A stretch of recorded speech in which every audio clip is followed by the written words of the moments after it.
And tonight on our Great American panel, she's a fellow with Project 21, a columnist with the Daily Caller, Fox News contributor. Deneen Borelli is back. He is a Democratic pollster, Fox News contributor. Doug Schoen is with us. She's currently a bureau chief in the Kings County District Attorney's Office Homicide Division in Brooklyn, New York. Anna-Sigga Nicolazzi, right? Yes, that is right. Sweating that. All right. Good to see you. Your first time. Welcome. Thanks for having me. All right. Let's start with... We've talked a lot about Van Jones and 9/11 truther, et cetera, but we have another tape of Van Jones literally blaming 9/11 on the government. It's a full screen, and words that we found of him. And he said, quote, it's the bombs that the government has been dropping around the world that are now blowing up inside the U.S. borders. And my question is, how does somebody that is this outrageous get hired by a president with a high-ranking job? How does that happen? I don't know how it happens, how this guy falls through the cracks when all of this was known beforehand. I mean, this is not the only things he's done. He had advocated on behalf of a cop killer. And not only as a homicide prosecutor does that offend me, but as a citizen, that this is someone who makes it into the upper You lost friends on 9/11 like we all did here. And who didn't, and even those who didn't personally, we all lost people because they're part of our country, and the world at large lost, incredible loss. And to say this the day afterwards. Unbelievable. And then to make it into where the Sunday afterwards, you know, let's put it all together. America's chickens came home to roost came the Sunday after. I'm a Democrat. I'm a mainstream Democrat, believe in democratic values. I know. I've got to This is outrageous. It is. This guy. And you know what? We're all Americans. This guy's values are not what I think are mainstream American values, not by a long shot. No, it's totally outrageous. And, you know, you have to remember that Van Jones is the leading cheerleader for the green jobs movement. Obama wants to bring what's going on in Spain over to the U.S. regarding green jobs. We all know that it's not working. But this is a radical. We know what he's all about. And I am outraged, actually, that our tax dollars was paying his salary when he was in the White House. That's what's really crazy. All right. Louis Farrakhan, we played the tape the other day, he said to Obama, who the hell do you think you are? Remember, Farrakhan and Wright went to visit Gaddafi back in 1984. Let's roll the latest Farrakhan tape here. I love Muammar Gaddafi,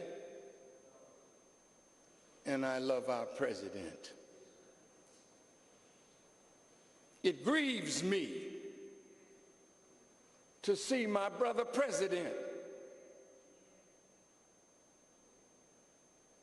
set a policy that would remove this man not only from power, but from the earth.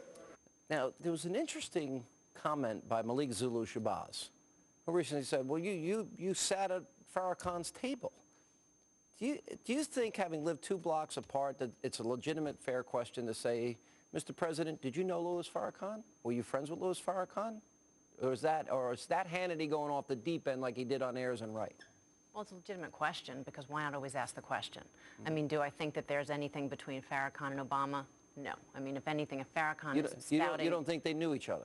It's not that they know each other, but friends? Come on, it's Farrakhan. Should we know if they ate dinner, considering he's a virulent anti-Semite and racist?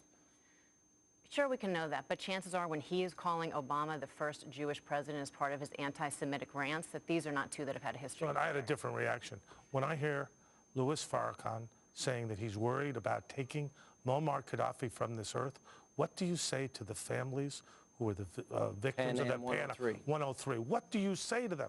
This is just...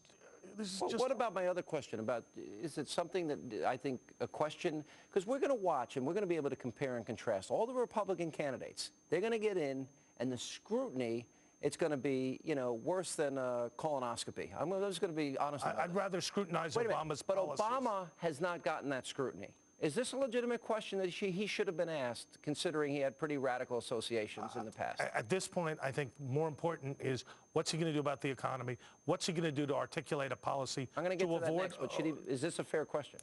It's a fair question, but there's no evidence to suggest that the two have any links. Are we really going to know? Will the truth really come out? You know, but regarding Farrakhan, he's a radical. He's made some really awful comments about Jewish people. Would it mean anything if they were friends? If they did eat dinner together, if they did, you know, counsel each other, would that mean anything? It's very concerning. I mean, he's the leader of the free world, and he's hanging out with these radicals. Earlier, There's a long even list. if it was earlier in his life. there's a long list and a long pattern of people. I mean, we could spend, the entire segment talking just about the people he associated with. All right, we got a lot to get to, including John Boehner's comments that have